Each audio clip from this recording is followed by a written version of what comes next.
안녕하세요. 저는 지방에 살고 있는 30대 여성입니다. 평소 사연을 듣기만 하다가 직접 제 사연을 소개하려고 하니 조금 떨려오는데요. 큰 용기를 내서 보내보는 사연이니 끝까지 함께 해주세요. 저는 남편과 소개팅 자리에서 처음 만났었어요. 생글생글 웃는 얼굴에 다정다감한 말투가 참 마음에 들었죠. 남편 역시 저를 마음에 들어했고 그렇게 저흰 뜨거운 연애를 했었죠. 결혼은 당연한 수순처럼 연애 2년 만에 식을 잡았어요. 결혼하고 나니 남편은 제 생각보다 더욱 다정한 사람이더라고요. 평소 생리통이 심한 저를 위해 날짜를 체크하며 약을 먼저 준비해주는 것은 물론이고 기념이 아닌 날에도 이런저런 이유를 대며 데이트 신청을 하기도 했어요. 거기에다 퇴근길엔 가끔 제 생각이 났다며 꽃을 사오기도 했고요. 이런 남편의 단점을 굳이 뽑으라고 한다면 회사 일이 너무 바쁜 것이었어요. 여보, 이번 출장은 얼마나 걸려? 이번엔 1박 2일. 미안해, 자주 혼자 있게 해서. 아니야, 일이 바쁜 걸 어쩌겠어. 운전 조심하고 술 너무 많이 먹지 말고. 알겠지? 숙소 도착하면 영상통화할게. 영업직이란 직업 특성상 출장도 많고 접대 자리도 있어 불만이 있긴 했어요. 그래도 이렇듯 출장 시엔 숙소에서 영상통화는 물론이고 접대 자리에서도 자주자주 전화나 문자로 보고 아닌 보고를 해준 덕분에 늘 안심하고 기다릴 수 있었어요. 거기에다 평소에 워낙 잘하니 이쯤이야 대수롭지 않게 넘길 수 있는 문제가 되더라고요. 이런 저의 결혼 생활에 문제가 있다면 시댁이었어요.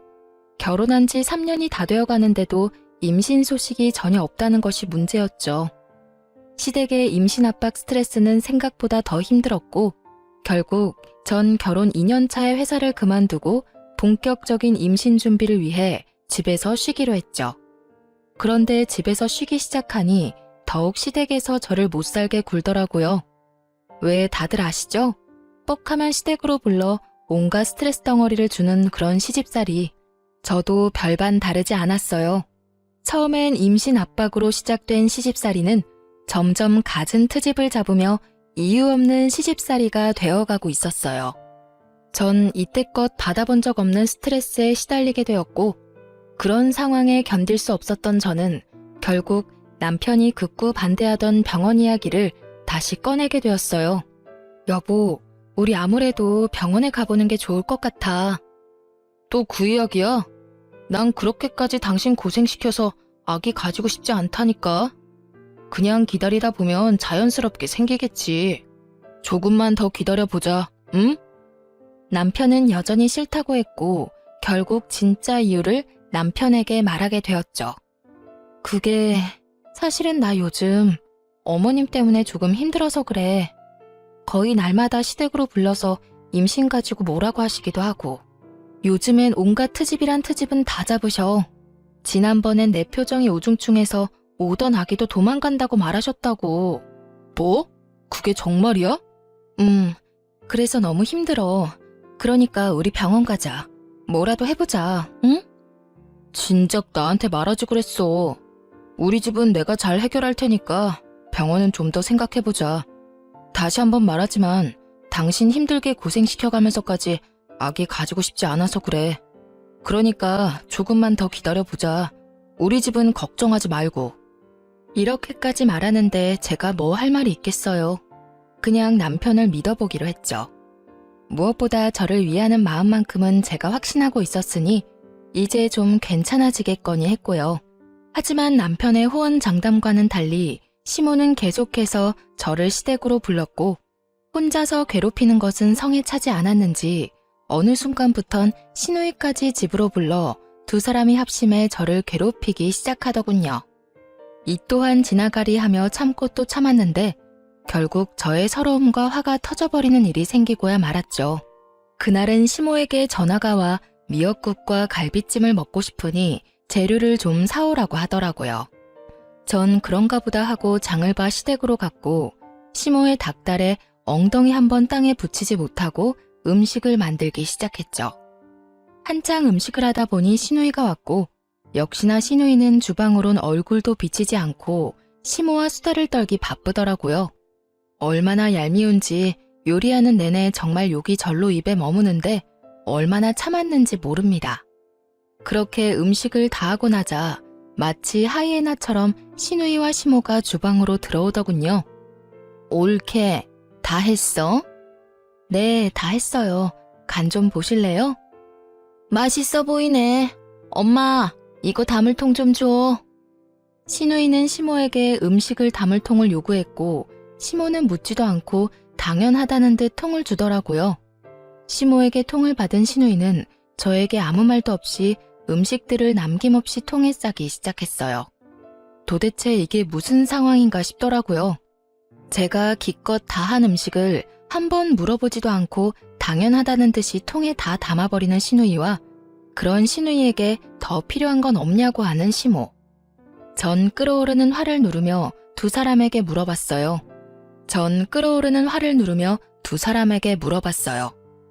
아니, 이걸 왜 다 챙겨가시는 거예요? 저의 물음에 시모는 이렇게 말하더군요. 아, 그게 오늘 우리 사위 생일이라서 내가 챙겨가라고 불렀다. 너도 알다시피 얘가 음식 솜씨가 없잖니. 시모의 말을 들은 저의 인내심은 더는 남아있지 않았고 어이가 없어 표정이 점점 썩어가고 있었어요. 그런 제 표정을 본 신우이가 어이없게도 시비를 걸어오더군요. 옳게, 표정이 왜 그래? 혹시 기분 나빠? 평소에 저였다면 당연히 아니라고 하며 어떻게든 분위기를 좋게 이끌려고 했겠지만 저의 인내심은 바닥이었고 할 말은 하고 살자 싶더라고요. 계속해서 참고 살았다간 이대로 호구되는 건 불보듯 뻔한 일이었으니까요. 혹시가 아니라 당연히 기분이 나쁘죠. 누가 이런 상황에 기분이 좋겠어요? 예상치 못한 저의 대답에 신우이는 당황한 기색을 내비치며 입을 다물어버렸고 그런 신우이를 대신해 시모가 저를 나무라기 시작하더군요. 예, 너 먹는 거로 치사하게 구는 거 아니다. 이딴 음식이야 다시 하면 되는 거지. 뭐 그런 걸로 기분이 좋네 나쁘네 하는 거니? 어머님, 제가 지금 음식을 가지고 가지 말라고 하는 게 아니잖아요. 어쩌겠어요. 이미 다 챙긴 음식을요. 가지고 가는 건 가지고 가는 거고 형님이 기분 나쁘냐고 물어서 저는 그저 솔직한 제 심정을 말한 것뿐이에요. 뭐? 그렇잖아요. 어머님이 제 입장이라면 기분 좋으시겠어요? 기껏 장 다 봐서 음식 만들었더니 고맙다, 미안하다 말 한마디 없이 이렇게 싹 챙겨가는데 거기에다가 아까 전화로는 어머님이 드시고 싶다고 했지 형님이 다 가지고 갈 거라는 말도 안 했잖아요. 제 입장에선 충분히 기분 나쁘지 않을까요? 그래서 기분 나쁘다고 말한 것뿐이니 음식은 다 가져가세요, 그냥. 꽤 당돌한 저의 태도에 두 사람은 벙찐 듯 저를 보더라고요. 그것도 잠시 신우는 노발대발 저에게 삿대질까지 하며 성질을 부리더군요. 내가 더럽고 치사해서 안 가지고 가. 옳게, 그러는 거 아니다 진짜. 이깟 음식이 뭐라고 어른들한테 눈 부릅뜨고 기분 나쁜 티나 팍팍 내고. 그래서 정말로 가지고 가지 않았을까요? 그럴 리가요.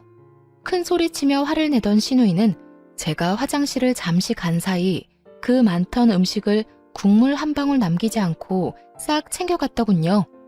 신우이가 집으로 돌아가고 난 후 시모는 기다렸다는 듯 저를 혼내기 시작했어요. 오늘은 네가 100번 1000번 잘못한 거야.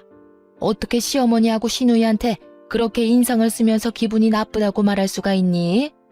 나 때는 정말 생각도 못한 일이다. 알겠니? 이때는 정말 대꾸하고 싶지도 않더라고요. 대꾸를 해봤자 이야기만 길어지고 욕만 더 먹겠지 싶어 입을 다물고 있으니 결국 또 시모의 입에선 지겹도록 들어온 임신 이야기가 흘러나오더라고요. 네가 그런 식으로 마음보를 쓰니 아기가 안 생기는 거야. 알겠어? 평소에 많이 베풀고 마음을 곱게 써야지 임신도 잘 되지. 말이 나왔으니까 하는 말인데 너희 노력은 하고 있니? 네, 매번 말씀드리지만 아기 저희도 원하고 있고 그만큼 노력도 하고 있어요. 그러니까 임신 이야기는 좀 그만하시면 안 될까요? 스트레스 받으면 임신이 더 안 된다고들 하잖아요. 안 할 수가 있어야 안 하지. 너희 병원이라도 가봐야 하는 거 아니야?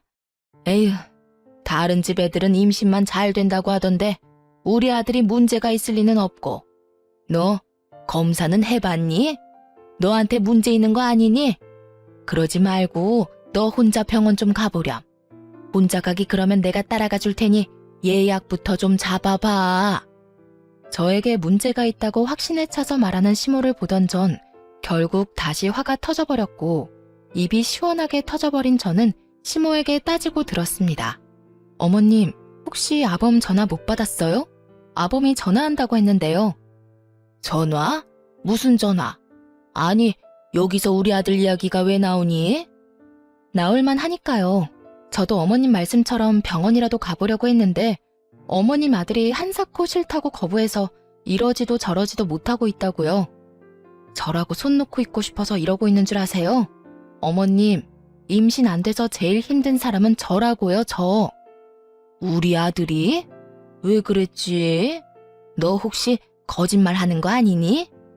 제 말이 거짓말인지 아닌지는 그렇게 사랑하시는 아들한테 직접 전화해서 물어보면 되는 일이지 않을까요? 그러니까 이제 임신 가지고 저한테 그런 식으로 말씀하지 마시고 아범한테 말씀하세요. 자세한 이야기도 아범한테 들으시고요. 이렇게 계속 스트레스 받다간 어머님 말씀대로 오려던 아기도 도망가게 생겼으니까요.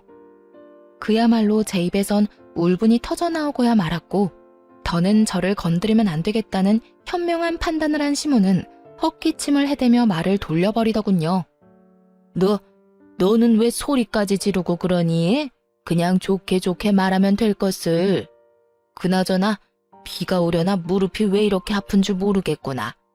넌 어디 아픈 데는 없니? 감기 조심해. 요즘 감기가 유행이라더라. 이미 마음이 상해버린 저는 시모의 말에 대답도 하지 않았고 그렇게 기분이 잔뜩 상한 채로 집에 돌아와 남편을 기다렸어요.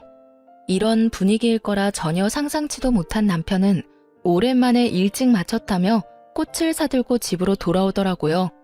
기분이 상할 대로 상해버린 터라 꽃으로 마음이 풀릴 리 없었던 저는 남편을 보자마자 따져 묻기 시작했어요. 여보, 어머님한테 전화 안 드렸어? 당신이 알아서 해결한다고 했었잖아. 잘 설명한다며.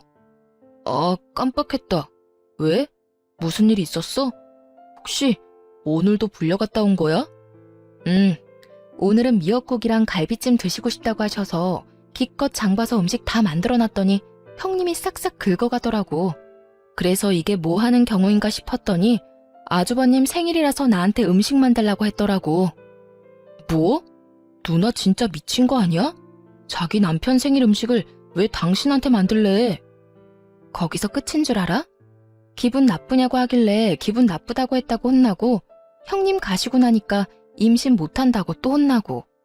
나 진짜 힘들어 여보. 요즘엔 내가 이렇게 혼만 나려고 당신이랑 결혼했나 이런 생각까지 들려고 그래. 진짜 미안해. 내가 요즘 회사 일로 바빠서 깜빡했어. 내가 이번엔 정말 잊지 않고 잘 해결할 테니까 마음 좀 풀어. 앞으로 그런 말 듣지 않도록 할게. 그래, 당신이 싫다고 해서 병원도 못 가는 거니까 병원 이야기, 임신 이야기 나오지 않게 중간에서 잘 이야기 좀 해줘. 남편은 제 말에 다시 한번 미안하다며 저를 잘 달래주었고 저는 그런 남편을 한 번 더 믿어보기로 했습니다. 그날 이후 남편은 잘 이야기했는지 저는 임신에 대해선 아무 이야기가 없긴 하더라고요. 그렇다고 해서 시집살이가 아예 사라진 건 아니었어요. 임신 압박만 없을 뿐이지 여전히 절 불러다 이런저런 일을 시키며 시집살이를 시키고 있었어요. 하지만 그럴 때마다 남편이 저를 잘 보듬어주고 잘 대해주고 있어 그 정도는 사랑하는 남편을 위해 참을 수 있다는 생각이 들더군요. 거기에다 미역국 사건 이후 저도 마냥 참으며 당하고만 있지는 않던 터라 몸은 고단해도 속은 시원할 때도 있긴 했어요. 물론 그런 저의 당돌한 행동이 때론 시모의 화를 돋우기도 했지만 대부분 시모가 목덜미를 잡았으니 뭐 나름 만족스럽기까지 하더군요. 그렇게 나름대로 시원한 상황을 보내던 어느 날, 다른 날과는 달리 시모에게서 새벽부터 전화가 오더라고요. 전 당연히 자고 있었고 제 전화를 남편이 대신 받게 되었죠. 여보세요? 꼭두 새벽부터 무슨 일이야, 엄마? 남편의 목소리엔 짜증이 가득했고 방이 조용하니 시모의 당황한 목소리가 들려오더라고요. 아, 그게 네 처는 어쩌고 네가 이 전화를 받아? 시간이 몇 시인데 자고 있지. 나한테 말해. 일어나면 전해줄 테니까. 그게 그냥 중요한 건 아니고. 중요한 거 아니면 낮에 전화해, 낮에. 이게 뭐야? 새벽부터 사람 잠 다 깨우고. 아, 그리고 혹시나 해서 하는 말인데 오늘 집사람 나랑 약속 있으니까 집으로 부를 생각하지 말고. 약속? 무슨 일 있니? 중요한 일 있어. 그러니까 오늘 부르지 마. 그리고 이렇게 일찍부터 전화도 하지 마. 아니, 이제 집으로도 좀 그만 불러. 이 사람이 엄마 집안일이나 해주려고 나하고 결혼한 것도 아닌데 매번 왜 그렇게 이 사람 불러다 일을 시켜? 할 일이 많으면 차라리 돈 주고 사람을 불러. 내가 돈 줄 테니까. 어머, 누가 들으면 내가 마구 부려먹는 줄만 알겠다. 그렇게 힘든 일 시킨 적도 없어. 집으로 부른 거는 자주 보고 해야 가족 간의 정도 빨리 생기고 하니까 그런 거지. 가족 간의 정은 무슨? 정 붙이려다 있던 정도 떨어질 판국이니까 그만 불러. 이런 말 몰라? 시댁과는 멀리 지낼수록 좋다. 며느리는 절대 딸이 될 수 없다. 그러니까 이상한 논리로 이 사람 괴롭히지 말고 거리를 좀 두고 지내라고. 그러면 이만 끊어요. 나 조금이라도 더 자고 출근하게. 그렇게 남편은 전화를 끊어버렸고 잠이 완전히 깨지 않은 그 순간에도 남편이 얼마나 고마웠던지 몰라요. 남편이 아니었다면 그 새벽부터 불려가서 갖은 몸고생에 입씨름에 하루가 고단했을 것이 뻔했으니까요. 어쨌든 남편 덕분에 시댁을 가지 않아도 됐던 저는 간만에 늦잠까지 자고 일어나 상쾌한 기분으로 남편 회사로 찾아가기로 했어요. 남편과 밖에서 점심을 먹은 지도 오래된 것 같기도 했고 무엇보다 남편을 깜짝 놀라게 해주고 싶기도 했으니까요. 그래서 오랜만에 화장도 하고 가장 아끼는 옷을 입고선 남편의 회사로 향했죠. 그런데 그런 저의 발걸음이 제 인생을 송두리째 바꿔버리고 말았습니다. 남편의 회사로 향하는 길, 저는 혹시나 하는 마음에 남편에게 전화를 걸어보았지만 남편은 전화를 받지 않더라고요. 불안한 마음이 들긴 했지만 아침까지만 해도 외근을 나갔다는 말이 없기도 했고 늘 외근을 나갈 때면 연락을 해줬던 터라 그냥 남편의 회사로 계속 향했죠. 이윽고 남편의 회사 앞에 도착했고 전 다시 한번 남편에게 전화를 걸었어요. 남편은 전화를 받지 않고 있었고 아무래도 바쁜 것 같아 돌아서려는 순간 남편이 회사에서 급히 나오고 있더라고요. 그 순간에도 저는 남편에게 거는 전화를 끊지 않고 있었는데 남편은 휴대전화를 확인하고도 전화를 받지 않고 그냥 주머니에 넣어버린 채 발걸음을 재촉하며 어디론가 가고 있더군요. 저는 남편의 뒤를 필사적으로 뒤쫓고 있었고 바쁘게 걷던 남편은 이윽고 어느 차에 빠르게 올라타더군요. 남편이 탄 차가 출발하는 그 짧은 찰나에 전 보고야 말았어요. 운전을 하던 사람은 여자였고 환하게 웃고 있는 그 여자와 남편은 그 찰나의 순간 포옹을 나눈 후 손을 맞잡는 모습을요. 워낙 순식간에 그리고 너무나도 충격적인 광경에 도저히 뒤쫓을 생각조차 못한 채 그 자리에서 굳어버렸어요. 제가 그렇게 굳어있는 사이 두 사람이 탄 차는 제 시야에서 사라지고 없더군요. 아무리 생각해도 믿기지 않았어요. 제 두 눈으로 확인했지만 믿고 싶지 않았죠. 꿈에서도 남편의 외도는 상상조차도 해본 적이 없기도 했고 그간 남편에게서 그런 낌새도 느끼지 못했던 터라 그 충격이 더욱 컸죠. 누가 상상이나 했겠어요? 출장이 잦긴 했지만 늘 자기 전엔 숙소에서 이불을 덮고 영상통화를 했었고 때론 제가 귀찮다고 느껴질 정도로 어디를 가나 사진을 찍어 보내주곤 했으니까요. 그것뿐인가요? 시댁과의 마찰에서도 늘 제 편이었고 혹시나 제가 힘든 일이 생길까 싶어 굳이 말하지 않아도 스스로 나서 저의 방패막이 역할을 해주곤 했던 남편이었는데 그런 남편이 외도를 저지르고 있다니 정말 상상도 못한 상황이었어요. 그 자리에 한참을 서 있었다가 집으로 돌아왔죠. 집으로 돌아온 저는 제가 본 광경을 떠올리고 또 떠올렸지만 아무리 떠올려봐도 믿을 수가 없었어요. 지금 생각하면 참 바보 같지만 그때는 차라리 제 두 눈이 이상한 거라고 믿고 싶기도 했으니까요. 하여튼 전 더 확실히 확인할 필요가 있다고 생각했고 남편을 기다렸어요. 그날 저녁 남편은 집으로 돌아왔고 전 아무것도 모르는 척 남편에게 물어보았어요. 여보, 오늘 왜 전화 안 받았어? 그게 오늘 갑자기 거래처 사람 만나야 할 일이 생겨서 정신이 없었어. 중요한 거래처였거든. 아, 그랬어? 난 또 전화 안 받길래 무슨 일 있는 줄 알았지. 당신도 참. 내가 회사에서 무슨 일 있을 게 뭐 있어. 당신이야말로 무슨 일 있었어? 전화 여러 통 한 것 같던데. 아니, 그냥 오랜만에 당신이랑 점심이나 먹을까 했지. 밖에서 점심 같이 한 지 오래된 것 같아서 말이야. 생각해보니 그렇네. 다음에 점심 먹자. 내가 좀 한가한 날 연락할게. 그래, 피곤할 텐데 먼저 자. 대충 얼버무리며 상황을 넘긴 저는 남편이 잠들기만을 기다렸고 남편이 깊이 잠이 든 것을 확인한 저는 휴대전화를 살펴보기로 했어요. 하지만 남편의 휴대전화는 잠긴 상태였고 아무리 머리를 굴려봐도 도저히 풀 수가 없더군요. 그래서 전 며칠 동안 남편이 휴대전화를 만질 때마다 티 안 나게 신경 써서 관찰했죠. 그렇게 3일 노력한 끝에 비밀번호를 알게 되었어요. 그렇게 열리게 된 판도라의 상자는 정말 충격의 연속이었습니다. 우선 상간녀의 정체는 다름 아닌 거래처 사람이었고 두 사람은 한두 달 짧게 만난 사이가 아닌 좋기 1년은 넘은 사이더군요. 거기서 끝이 아니었어요. 남편은 틈틈이 업소도 다니고 있는 듯 했는데 적어도 한 달에 한두 번은 예약한 문자가 남겨져 있더라고요. 그 모든 것이 충격적이긴 했지만 그중 가장 충격적이었던 건 당연히 상간녀와의 대화였어요.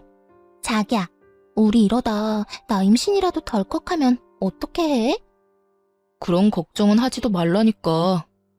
어떻게 걱정을 안 해? 나 자기한테 말을 안 해서 그렇지. 생리 날짜 밀릴 때마다 불안해서 미칠 것 같단 말이야. 자기야, 진짜 걱정 안 해도 돼. 사실 나 결혼하기 직전에 정관 수술했어. 난 아기 생각이 전혀 없는데 결혼하면 아기가 생길 수밖에 없을 것 같아서 와이프 몰래 정관 수술해버렸어. 그러니까 그런 걱정은 안 해도 돼. 정말? 다행이긴 한데 자기 와이프 불쌍하다. 자기 집에서 임신 가지고 장난 아니게 뭐라고 한다며. 자기 와이프는 아무것도 모르고 임신 안 된다고 혼자 끙끙거리고 있을 거 아니야? 그래서 내가 우리 집엔 임신 문제로 이야기 꺼내지 말라고 했지. 그 문제는 우리가 알아서 한다고 말이야.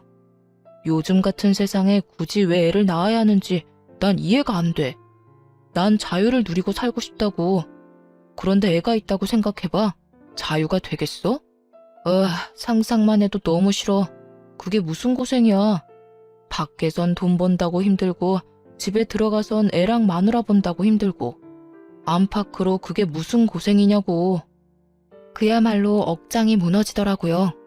되지도 않을 임신해보겠다고 그간 열심히 다녔던 회사까지 그만두고 노력하고 있는데 남편이란 인간은 밖에서 온갖 더러운 짓과 함께 저 몰래 수술까지 했다뇨. 그러면서 집에 와서는 세상에 둘도 없는 다정한 남편인 척 연기한 그간의 행실이 떠오르며 온몸에 소름이 돋더군요. 남편의 휴대전화를 살펴보며 이혼을 마음먹게 되었고 이혼 시 확실한 증거를 위해 남편에게 사람을 붙이게 되었습니다. 그렇게 때를 기다리며 복수를 계획하고 있는데 남편의 출장 소식이 들려오더라고요. 얼마나 기뻤는지 몰라요. 그 출장은 외도 여행임이 분명했으니까요. 그렇게 내적 기쁨으로 설레는 나날들을 보내고 있는데 한동안 조용하던 시모에게서 또 연락이 오더라고요. 아가, 오늘 바쁘니? 들어보니 우리 아들 출장 갔다고 하던데 그게 바쁜 일 없지? 뭐 때문에 그러시는데요? 다름이 아니라 저번에 네가 해준 갈비찜이 너무 맛있어서 그러는데 오늘 와서 좀 더 해주면 안 될까? 갈비찜이요? 그래, 갈비찜. 그거 하는 김에 잡채랑 전복구이, 그리고 전 3가지 정도도 간단하게 해주렴.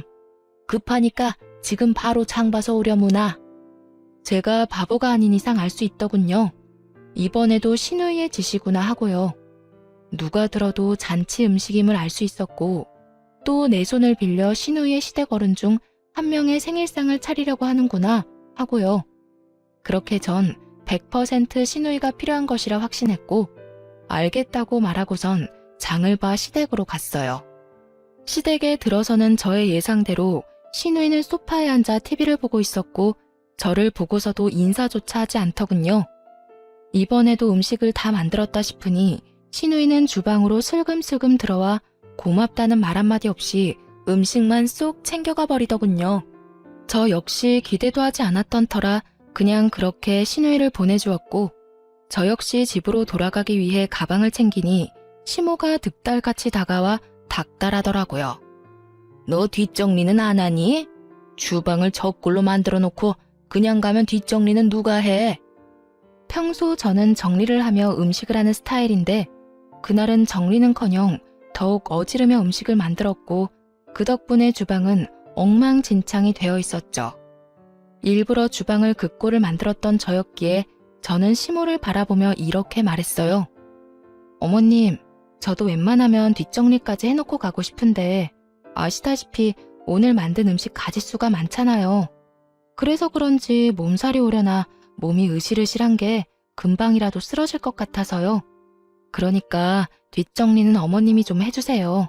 그럼 저는 먼저 가볼게요. 저의 천연덕스러운 연기에 시모는 콧방귀를 끼며 어떻게 해서든 저를 붙잡으려고 했지만 저는 시모의 모든 손길과 말을 무시한 채 집으로 돌아와 버렸어요. 그렇게 룰루랄라 집에서 즐거운 시간을 보내고 있는데 신우이에게서 전화가 오더군요. 옳게, 도대체 음식을 어떻게 한 거야? 간 안 봤어?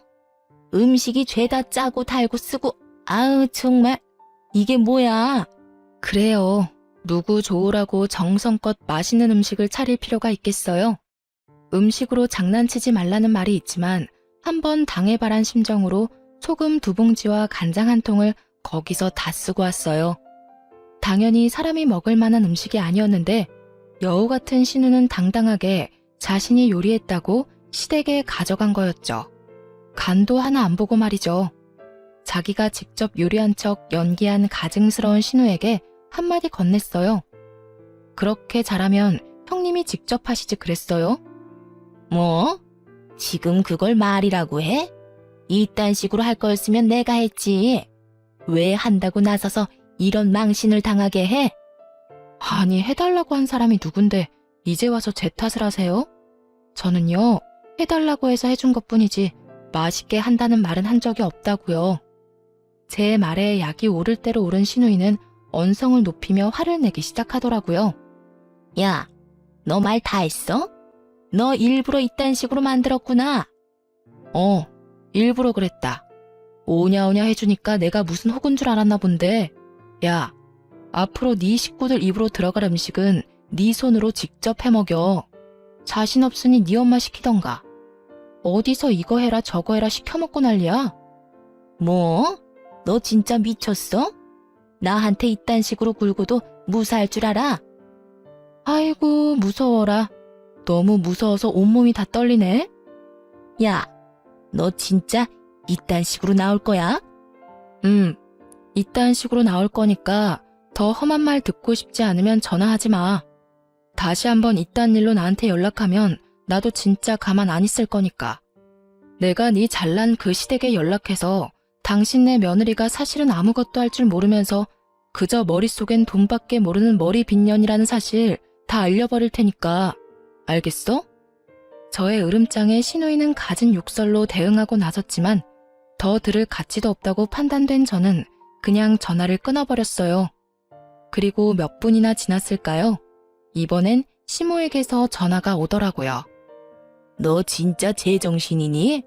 음식을 일부러 그따위로 한 것도 모자라서 네 시누이한테 막말까지 했다고? 네가 시댁을 어떻게 보길래 그딴 짓거리를 해? 얼마나 우리 집안을 우습게 보고 있으면 겁 없이 그딴 짓을 벌이냐고.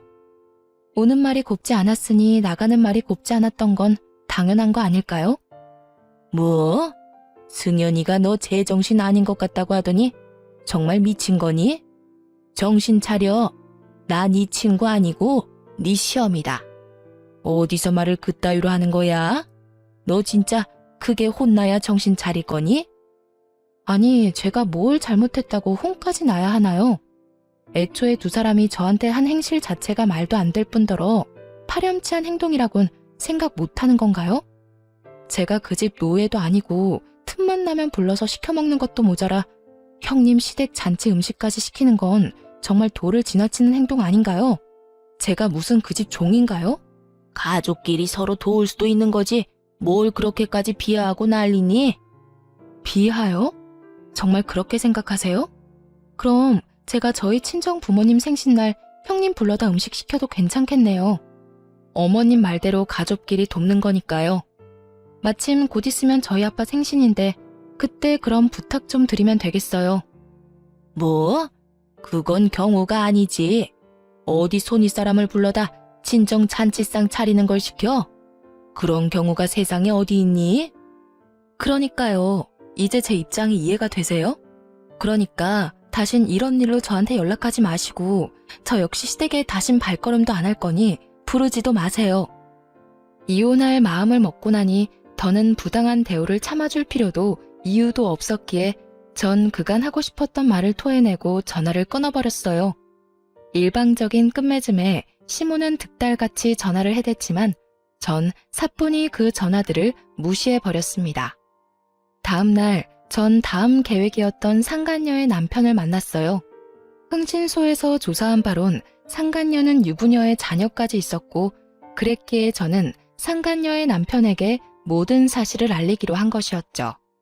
저는 상간녀의 남편에게 충격적인 사실을 알렸고 상간녀의 남편 역시 충격이 큰 듯 보였지만 아무래도 자녀들이 있으니 애써 현실을 부인하며 고민을 하는 것 같더군요.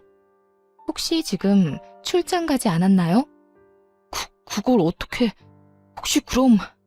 네, 저희 남편도 출장 갔거든요. 뭐 급하게 잡힌 2박 3일 출장이라고 하던데요. 이로써 저의 예상대로 두 사람은 출장이 아닌 외도 여행을 떠난 것이 확실해졌고 상간녀의 남편은 이때까지와는 다른 잔뜩 화가 난 표정으로 입을 열었습니다. 사실 지금 애가 독감이 걸려서 심하게 아프거든요. 열이 39를 오가고 있는데 저도 회사를 빠질 수 없는 처지라 부모님께 맡겨뒀고요. 애가 그렇게 아픈데 그 여자는 자기 자식도 내팽개치고 출장을 핑계로 그딴 짓이나 저지르고 있었네요. 애 때문에 망설여졌는데 이런 상황이면 애 때문에 이혼을 해야겠어요. 상간녀 남편은 마음을 굳힌 듯했고 전 참 대단하다는 생각만 들더군요. 남자가 얼마나 좋았으면 배 아파서 낳은 제 새끼가 열이 39도라는데 그런 새끼를 내팽개치고 외도 여행을 떠날 수 있나 싶어서요. 참 대단한 사랑이다 싶더군요. 그렇게 전 두 사람의 대단한 사랑을 확인하며 모든 준비를 끝냈고 두 사람은 여행에서 돌아왔습니다. 전 우선 모든 외도 증거들을 챙겨 상간녀의 회사로 찾아갔고 저의 등장에 상간녀의 눈빛이 쉴 새 없이 흔들리더라고요. 전 망설이지 않고 당황한 상간녀에게 다가가 동료들이 다 보는 앞에서 추악한 모습이 찍힌 사진들을 내밀며 말했어요. 좋았니? 남의 남편이랑 시시덕거리면서 만나고 다니니까 좋았냐고. 그게... 일단 나가서 이야기해요. 상간녀는 저의 팔을 잡아 끌었고 전 그런 상간녀의 손길을 뿌리치며 소리를 질렀어요. 나가긴 뭘 나가. 여기 구경꾼도 많고 좋은데. 제발 나가서 이야기하면 안 될까요? 되겠니? 왜? 남의 남편이랑 출장 핑계대고 제주도 여행이나 다닐 때는 이런 상황이 올 거라 생각도 못했어? 2박 3일 외도 여행이라 행복했겠더라. 그런데 제주도까지 갔는데 2박 3일은 너무 짧지 않았니? 왜? 한 일주일은 있다가 오지 그랬어. 아픈 애까지 내팽개치고 여행 갔으면 그 정도는 있다 왔어야 하지 않나? 제 말에 상간녀는 깜짝 놀라며 저를 잡아 끌었고 동료들은 경악을 금치 못하고 있더라고요. 상황이 그렇게 되자 상간녀는 도리어 흥분을 하며 저를 더욱 거칠게 잡아 끌었고 전 그런 상간녀의 손을 뿌리치고 뺨을 때려버렸습니다. 손대지 마. 어디 더럽게 자꾸 잡아 끌어? 저에게 한 대 맞은 상간녀는 눈이 돌아버린 듯 노발대발하며 저에게 달려들더라고요. 네가 뭔데 날 때려? 네가 도대체 뭔데 날 때리냐고. 남편 간수 못한 네가 잘못이지 내가 뭘 잘못했다고 날 때려? 상간녀의 입에선 쓰레기 같은 말들이 쏟아지고 있었고 전 더는 대화라는 걸 할 가치를 못 느끼겠더라고요. 이미 충분히 뜻하던 바를 이루었다는 생각이 들기도 했고요. 그래서 전 마지막 말을 해주고선 집으로 돌아왔습니다. 그렇게 당당하다니 변호사나 잘 선임해. 나 너한테 상간녀 소송 걸 거거든. 증거 충분하고 잘 알다시피 나 시간도 많아. 내가 어떻게 해서든 네 눈에서 피눈물 나게 해줄 테니까 각오 단단히 하고 법원에서 보자. 상간녀의 표정은 끝까지 당당했고 전 그런 상간녀를 뒤로한 채 집으로 돌아왔어요. 집으로 와 화를 삭히고 있으니 남편 역시 상간녀의 남편에게 호되게 당했는지 엉망이 된 꼴로 집으로 들어오더라고요. 남편은 오는 길에 상간녀에게 모든 사실을 들었는지 저를 보자마자 무릎 꿇고 앉아 손이 발이 되게 빌기 시작하더군요. 여보, 내 말을 좀 들어봐. 정말 그런 게 아니라 순간적인 실수로 잠깐 만났던 것뿐이야. 이번에 제주도 간 것도 정말 마지막으로 마음 정리도 할 겸해서 마지막 여행 간 거였어. 정말이야. 내 말 좀 믿어줘. 정말 기가 다 차더라고요. 마지막 여행이라고 떠난 사람들이 사진마다 어쩌면 그렇게 행복하게 웃고 있을 수가 있는 것인지, 변명을 해도 좀 성의 있게 할 순 없는 것인지, 저를 얼마나 우습게 봤으면 저런 말도 안 되는 변명을 할 수 있나 싶더군요. 하긴 바람 피운 놈 입에서 나오는 변명이라 해봤자 뻔하겠지만요. 마지막 여행 좋아하시네. 입이 귀에 걸렸던데 그게 마지막 여행이야? 그리고 그게 마지막 여행이라고 한들 무슨 소용인데? 마지막이라고 하면 1년 넘게 바람 피운 게 없어져? 없던 일이라도 돼? 변명이라고 하는 말이 마지막 여행? 참 성의가 느껴져서 눈물이 다 나려고 한다. 여보, 정말 마지막이었어. 나 정말 당신 사랑하는 거 알잖아. 내가 당신한테 정말 진심으로 잘한 거 당신이 더 잘 알잖아. 그런 인간이 나 몰래 정관수술이나 했어? 내가 그렇게 임신 때문에 마음고생하는 거 뻔히 아는 사람이 당신이 그러고도 사람이야? 그걸 당신이 어떻게... 정말 미안해. 당신을 너무 사랑해서 결혼은 하고 싶었는데 아기는 자신이 없었어. 요즘 자식 하나 키우는데 돈도 많이 들기도 하고 아무래도 아기 낳고 나면 많이 싸운다고들 하니까 그냥 우리 두 사람 즐기면서 살고 싶었어. 남편의 마지막 말에 참지 못하고 뺨을 날려버렸어요. 우리 두 사람이라니 정말 너무 화나서 손이 벌벌 떨리더라고요. 우리 두 사람? 너 진짜 웃긴다. 딴 년하고 즐길 거 다 즐기려고 묶은 주제. 뭐? 우리 둘이 즐겨? 그럼 왜 몰래 묶었어? 그렇게 중요한 일은 나하고 상의라도 했어야지.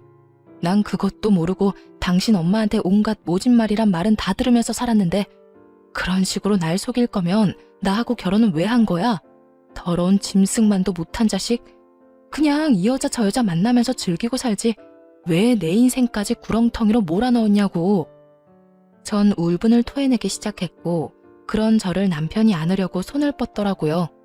그 순간 전 그 손을 뿌리치고선 다시 한번 뺨을 있는 힘껏 때려버렸습니다. 남편은 할 말이 없었는지 부르튼 뺨을 감싸며 바닥만 쳐다보고 저도 아무 말 하지 않았어요. 몇 분간의 정막이 흘렀죠. 전 그런 남편에게 이혼을 통보해버렸어요. 우리 이혼하자. 이런 꼴까지 다 봤는데 더 같이 살 이유가 없잖아. 저의 이혼 통보에 남편은 울고불고 매달리기 시작하더군요. 안 돼. 이혼이라니. 내가 당신 없이 어떻게 살아. 이혼은 절대로 안 돼. 당신이 나 한 번만 용서해줘. 내가 앞으로 지금보다 더 당신 위하면서 살게. 더 노력하면서 당신만을 위해서 살게. 그러니까 이혼은 하지 말자, 응? 밖에서 이 여자 저 여자 다 만나놓고 나 없이 못 산다는 말이 나와 지금? 넌 정말 양심이란 게 없구나. 하긴 양심이 있었으면 그딴 짓은 안 하고 다녔겠지. 네 집안 사람들이나 너나 참 양심 없는 건 매 한 가지구나. 내가 다 미안해. 당신 말이 다 맞아. 난 당신이 무슨 말을 어떻게 하든지 간에 다 인정하고 용서를 빌 거야. 그러니까 이혼은 하지 말자. 나 정말 당신 없이는 안 돼.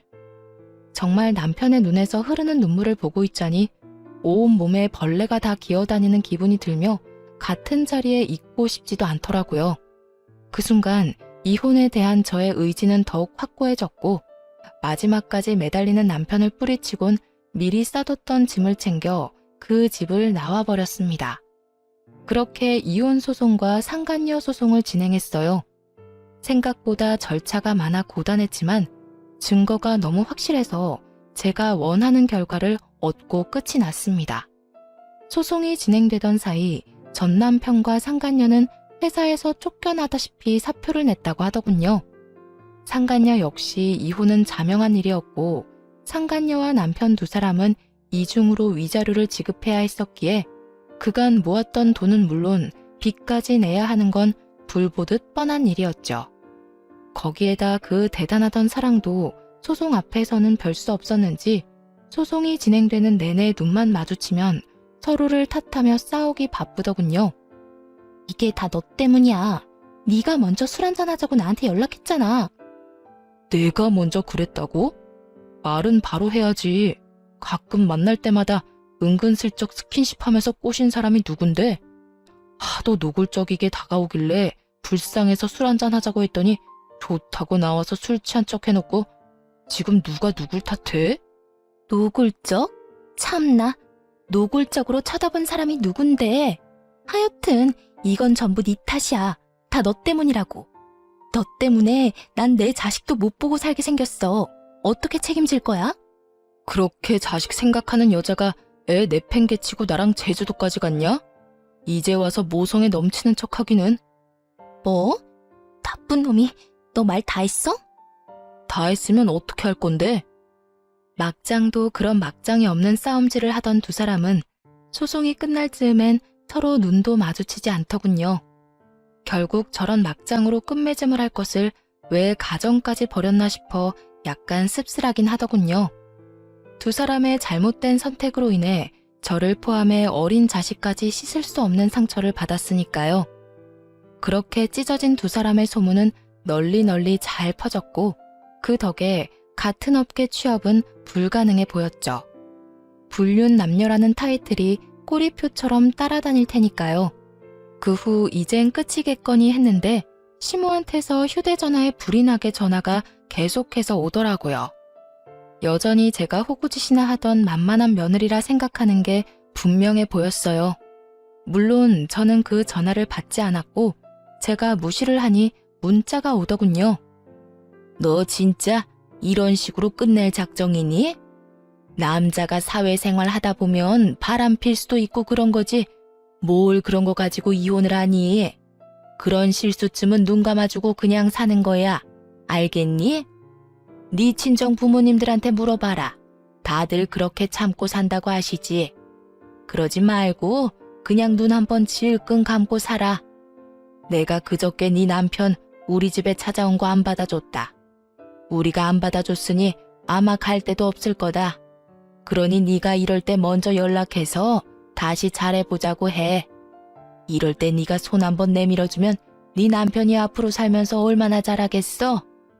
현명하게 잘 생각해. 멍청하게 굴지 말고.